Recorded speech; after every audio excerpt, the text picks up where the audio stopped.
Data today is always subjected to different kinds of piracy factors. For an artist, his music album is the greatest creation, is the greatest asset altogether. The counterfeit currency would be laundered into legal euros.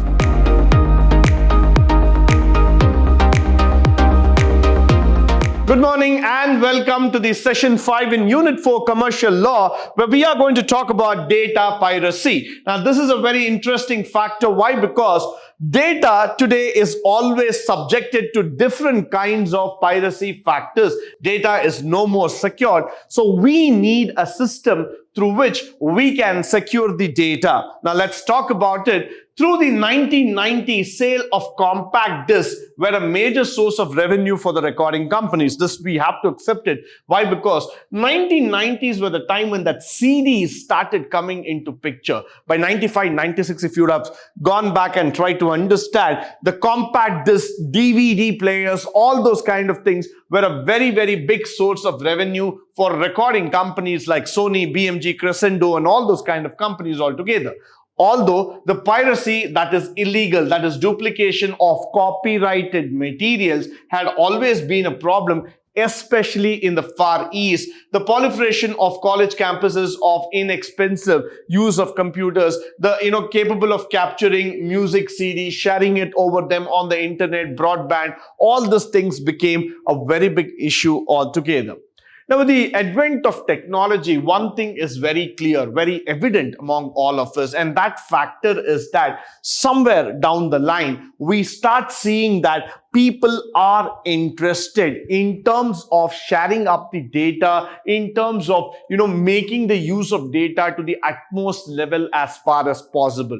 Because whenever we see that something is copyrighted, something is intellectually held together, what people want to do is that break that data, make the data available for free across the internet. So this becomes quite evident for all of us, stating that we have to do something with the data kind of philosophy. Now, moving further, in the United States, the recording industry, represented by the Recording Industry Association of America, what we call as the RIAA, which is one of the biggest factors there, was attacked by a single file sharing factor service called as Napster, which from 1999 to 2001 allowed users across the internet to access music files stored in the data compression format known as MP3 and other users' computers by the way of Napster's central computer. Now look at the amount of breakthrough that happened.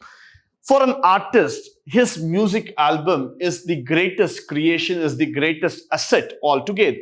But what happened here is that when a service like Napster, a file sharing service, broke open the entire asset by doing some kind of activity through which the entire music files started getting compressed in the form of MP3 format, and everybody across the world were able to share that service and they were able to just take it over. So what was happening here is that the recording industry of America suddenly started recognizing that data is no more secured, whether you use it in the form of CDs or in the form of DVDs or any other format, but the security concern over the data is never going to end. It is going to be a very, very challenging factor. So what happened here is that according to RIAA, the Napster users regularly violated the copyright of recording artists and they had the service to be stopped altogether. So they decided that at one point of time, they are going to stop the service. They don't want that service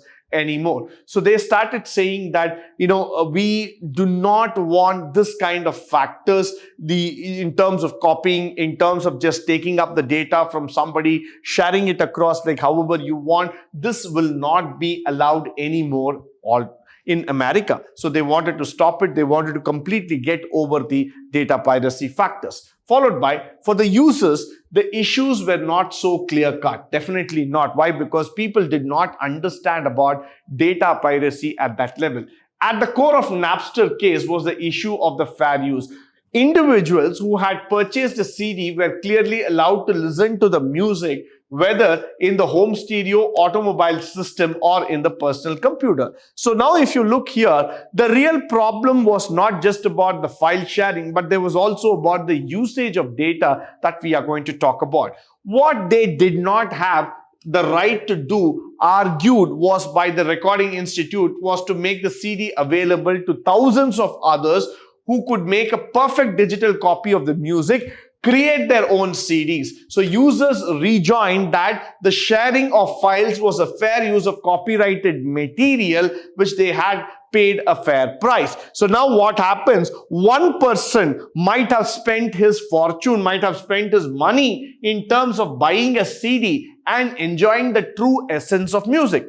But what happened in the long run is that people make hundreds and thousands of copies out of the data, and they have seen that they made just the presence of it, and they have started making huge amount of copies of data coming into picture. So what is happening altogether? What is very interesting here to see is that you might have seen that most of these people have started using this data for their own purpose, for their own reasons altogether. And that's where this becomes highly important for all of us to understand. Why is that? Now, if you see here, the sharing of data has not been approved, but then it was made to be approved. It was made to look legal altogether. So today what is happening is that whether you are sharing your material or not sharing your material, somewhere down the lane, the data is getting completely divulged. The data is being completely shared. Why? Because we are all part of a common system altogether. So now what is happening is that at the end, the Recording Institute of America argued that a whole new class of cyber criminal activity had just been born, and that is called the digital piracy altogether, which concluded that anyone who could ever download an MP3 and share it across. Now look at the case, which is completely turned. At one point of time, what the Recording Institute could not understand, the association could not understand, they classified it as a new format of digital piracy. That's a new cyber crime that came into picture, where anybody can download, anybody can share it without any permissions, without any thought process at all. Although the RIAA successfully shuttered the Napster out, but they could not stop this movement. They could not stop this factor called as peer-to-peer sharing altogether. That's where this factor came into picture, the P2P, what we call peer-to-peer, a new type of file sharing where you cannot stop the movement. You cannot stop the intention of data piracy. Everybody started floating that data, and everywhere the data started getting floating everywhere. And now what is happening is that this data is available everywhere. Data can be used for any purpose, for any automatic dealings altogether. So this is a very, very serious concern for all of us. Now, the other thing is that these decentralized systems that we are talking about do not rely on central facilitating computer factor. We are not going to talk about it. Instead, they consist of millions of users who are a part of a voluntarily open up their computers for others to share. Now, this has become a common factor. One person downloads it and everybody is going to share it. There is absolutely no rules, no regulation. Nobody can be stopped in this world, and everybody becomes a part of the system. Just like that, they are able to take the data and they are able to run away with it. So you're just going to keep your system open. From your system, it's going to get transferred to hundreds and thousands of people. So we are no more secured with our data.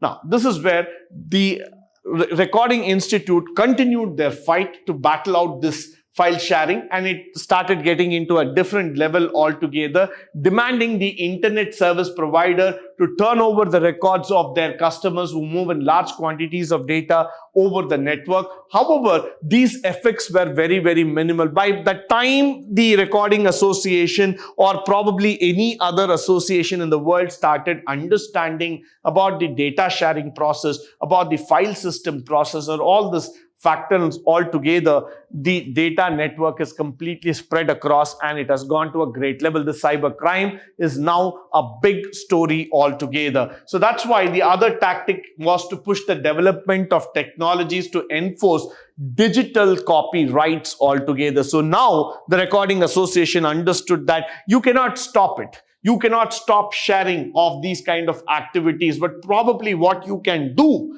is that you can start infringing copyrights into the fact that you can start putting in a copyright, digital copyrights on the owner. So the so-called digital rights management, DRM technology, was adopted in order to stop this data piracy. So now look into this. People started understanding that one way to stop a crime from spreading across, you start bending the crime towards other way around. You start bringing in a motion that can counterfeit the entire thing. So they started coming into a picture of digital rights, which would not allow another people to just take it over in terms of data and possess it to too many people across the world. So that's how we started getting into this data piracy issue altogether. Now, the other thing is that at the start of 21st century, copyright owners began accommodating themselves with the idea of commercial digital distribution. Examples will include starting with the iTunes store itself, run by the Apple Inc., the Apple Incorporated, and the Amazon.com of music, television stores, movies in the downloadable format without the DRM restrictions. So now look at it. Whenever you switch on to your iTunes, you switch on to your factors of Amazon.com or any other file sharing factors. Now you don't have any more DRM, you don't have any more regulations, rules coming into picture. You can just switch on and probably download the music. It's freely downloadable. You just have to take a basic membership, and sometimes it has even become so evident that you are able to just take it, run it and play it across. In addition, several cable and satellite television provider, many electronic game systems like Sony Corporation's PlayStation 3, Microsoft Corporation, Xbox 360, and streaming services like Netflix developed a video on demand service that would allow customers to download movies or later on a playback. Today on the area of OTT like Amazon, Netflix and everything coming into picture, now the customer has got video on demand play. The data on demand facility is what he typically has. So he doesn't have to worry anymore about the data, about the factors of data. He can just download, play it anytime he wants and just take the data wherever he wants. So that's the kind of technology evolution that we have seen here. Followed by the file sharing has also brought a fundamental reconstruction of relationship between producers, distributors, consumers, and the artistic material. Because even here, let's try to understand the factors of law. After putting in so much of effort, after putting in a lot of dedication in terms of creating a project, creating an evolution altogether, the material is now available freely for people across the globe, does not mean anything to them. So it's very, very important for all of the consumers to understand, to take it forward to the next level as far as possible. In America, the CD sales dropped from a nearly high of 800 million albums in 2000, so to just 150 million in 2014. Just look at the drop.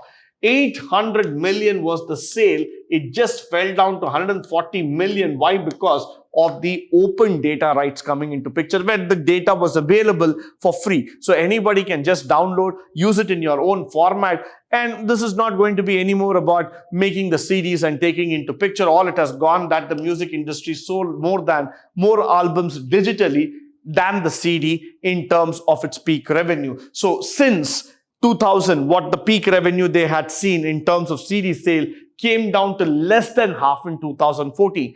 And the current era, 2021, we all know that no more we are worried about your CDs or DVDs. In fact, most of the computers have even forgotten about having a CD player slot or a CD disc ROM slot altogether. In fact, we have all gone on Bluetooth, even more high-end technologies where you just have to switch on to your remote and the data is available for you. Now with this, the broadband, the internet connections proliferate. The motion picture industry faces the same kind of problem. Why? Because with the digital video disc coming into the market at that point of time, the encryption and the various efforts that were taken in order to avoid the problem of the Napster issue. But however, we need to understand a factor here that in spite of all this thing, the Pirate Bay emerged as a specialized in file sharing, such as large files that could move those movies, electronic games, all those factors into picture. So what you would be able to see is that we are able to download hundreds and thousands of files just like that using the Pirate Bay, from which no more the data is going to be secured, but you will be able to take the data just like that. So that is becoming a very, very interesting factor here. Followed by the counterfeiting and forgery, which is a very important factor here. Why we are talking about it is that file sharing is an intellectual property and is one of the aspects of the copies. The other thing more serious about this is the ability of the digital device to render nearly perfect copies of the material. So just by copying, it doesn't become an exact copy. There are times when the copied materials might not be of the same worth. Followed by which, take the traditional crime of counterfeiting. Until recently, what we have found out is that creating passable currency required for a significant amount of skill and accesses to the technology that the individuals do not own, such as printing, processing, engraving plates, and the special inks altogether. So with all these factors coming into picture, what is happening is that we are trying to trend into a different system, a different pattern altogether. So this is becoming quite a challenging factor. This is becoming a very, very important issue altogether. So this has to be understood. This has to be taken into a serious manner all here. This has to be understood. Why? Because until recently, what we have been seeing is that there's a significant amount of data, that skill which we need to run this technology. But then going forward, this is just getting into a system where there is no control at all.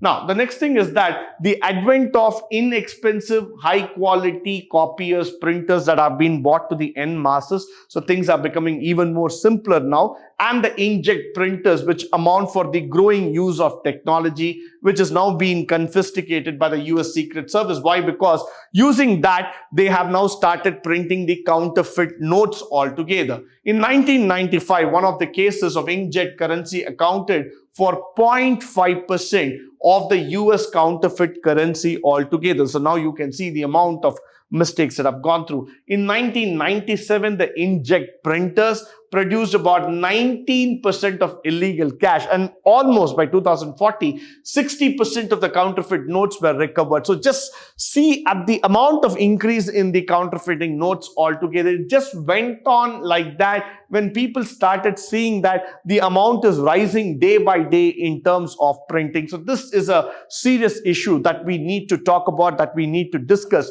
in terms of this particular activity. Followed by the widespread development and the use of computer technology has prompted the US Treasury to redesign the US paper currency to include variety of counterfeiting technologies altogether. So this is really becoming a serious issue altogether. Why? Because when we start understanding this methodology, starting from the European Union currency or the euro that we have in terms of security design from it from the start. Why? Because these days, with using this technology, using all kinds of factors, they are easily able to counterfeit the note. And that's why special features like embossed foil holograms, special ribbons, papers were designed to make this counterfeit note. So that is how we are bringing it in terms to make the cheating more difficult. We want to stop this counterfeiting. We want to stop this entire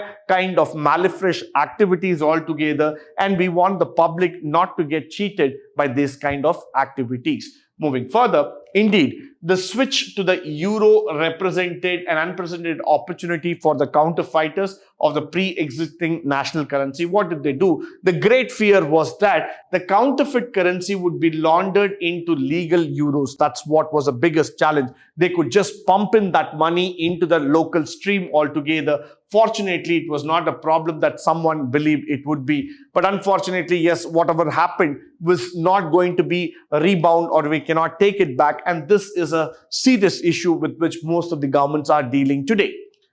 Followed by which, nor is the currency of the documentation that's being copied, because immigration documents are among the most valuable, and there are much easier way to duplicate the currency. In the wake of September 11, again I'm coming back to that, this became a very big scrutiny problem in United States, where people started checking on the documents. Why? Because that is the first target that is going to be looked after in terms of this activity. Followed by which, the US General Accounting Office has several reports during that particular time consisting about the documentation fraud that has happened in America. So in the wake of all these things, they are looking into different means at which the data is getting completely in the hands of wrong people, and the cheating factors happened altogether. So now US came into under severe scrutiny, where they wanted to hold good and severe laws for the data privacy factor.